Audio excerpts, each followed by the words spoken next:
Hey, this week in Southern Indiana and across the country, we are facing a heat wave that is stressing the electric and energy supply. Local energy producers and service providers are warning of the possibility for rolling blackouts. Wanted to share with you an article that was put out by our friends at REMC to talk about why the blackouts may come, what is causing the problem, and most importantly, what we can do as consumers to help. So let's take a look. Okay, so extreme temperatures are hitting our area this week, and REMC and other energy providers like Duke are asking consumers to help by preserving and conserving as much energy as possible. So they put together this blog post to give us some information. It's going to start out by talking, why is there an energy crisis now? I'm going to let you look through that if you want to take a look. Can't REMC make more electricity? That's a common question that they've been getting.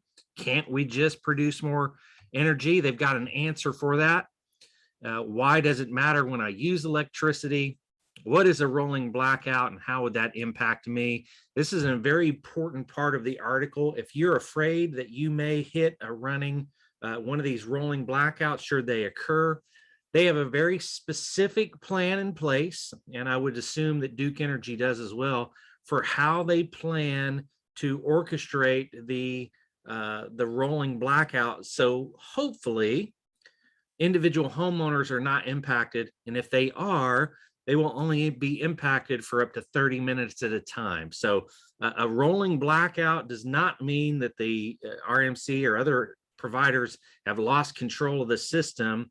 It means they have an intentional shutdown because they're essentially running out of the energy supply. So take a look at that. That'll talk to you about the energy, the blackout plan. Hopefully that'll give you a little bit of peace of mind.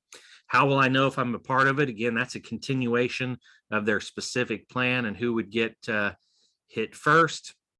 But I want to show you this section. How can I help? How can you as a homeowner help them avoid the rolling blackout? Number one is obvious: turn off electronics, other energy consuming devices when they are not in use. If you have a programmable thermostat and people are going to be out of the house for long periods of time during work hours, turn down or turn off different electronics, certainly lights. You can turn up your thermostat and so on.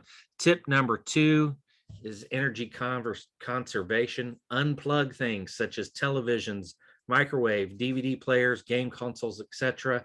Even if they are not actively being used, if they're plugged in, they are still pulling a certain amount of electricity. So you, by unplugging those things that are not in use, you can help conserve energy. Number three, close curtains and keep blinds closed. You can keep your house cooler that way. Therefore, you can use less of your AC to cool the house. Tip number four, fire up the grill. Instead of using an oven, using the microwave, you can cook outside using charcoal or propane. So they've got a few tips there on how we can help avoid these rolling blackouts, using less energy, finding better ways to cool your home, finding ways to cook other than using your oven, which is a energy hog. So I'm going to post a link to this article. Go take a look. Again, it talks about why we're facing this crisis, what the overall problem is, what their plan is should we have a blackout, and ways that you can help be a part of the solution. Thanks.